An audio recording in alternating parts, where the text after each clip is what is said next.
page again.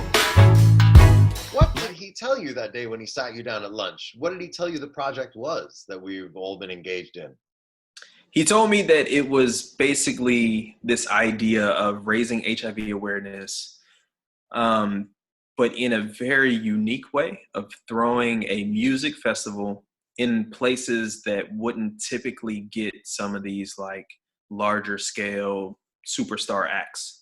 And while the festival is going, there's medical tents that are offering free services. What was that like? While people are getting HIV tests and finding out their status, while people are doing cervical cancer screenings, you're performing. It was a bit of sensory overload, to be honest. Trying to keep my game face, but but I was like, man, like this is a lot because I'm changing lives literally with my music.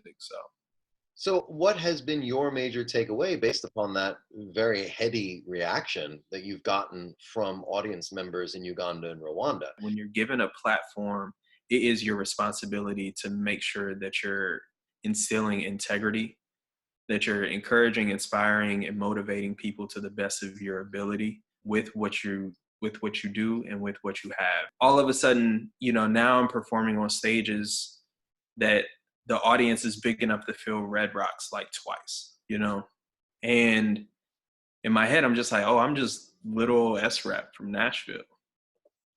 But something amazing happens when you start performing in front of audiences that size.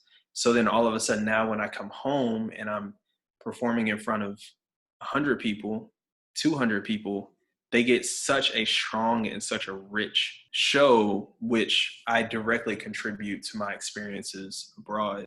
Tell me a little bit about the differences between the industry. To be over there where live performances is kind of the main thing, live performance and radio.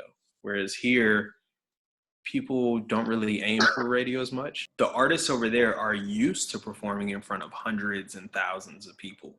Whereas to hit crowds like that in the US, you got to be like a Drake or Beyonce or Rihanna. Like you have to be massive. So how does it feel to be Uganda's Drake? It's great. I don't think that I'm worthy of that title, but I can say that I've been fortunate enough to collaborate with Uganda's Drake, Rwanda's Drake. Would you mind telling us, just in closing, your reaction to the mantra of the Global Livingston Institute of listen, think, act? It completely flipped everything on its head in terms of how I see and interact with organizations, with businesses, but also just how I interact myself and personally. And I learn how GLI moves through those three words that are so powerful and so dynamic that if you apply it to any avenue of your life, you will see just a surplus of transformation. For me, it's transformed how I write. It's transformed how I engage with people. That has also helped me develop meaningful, lifelong relationships versus keeping everything transactional. So this concludes our very first GLI artist interview.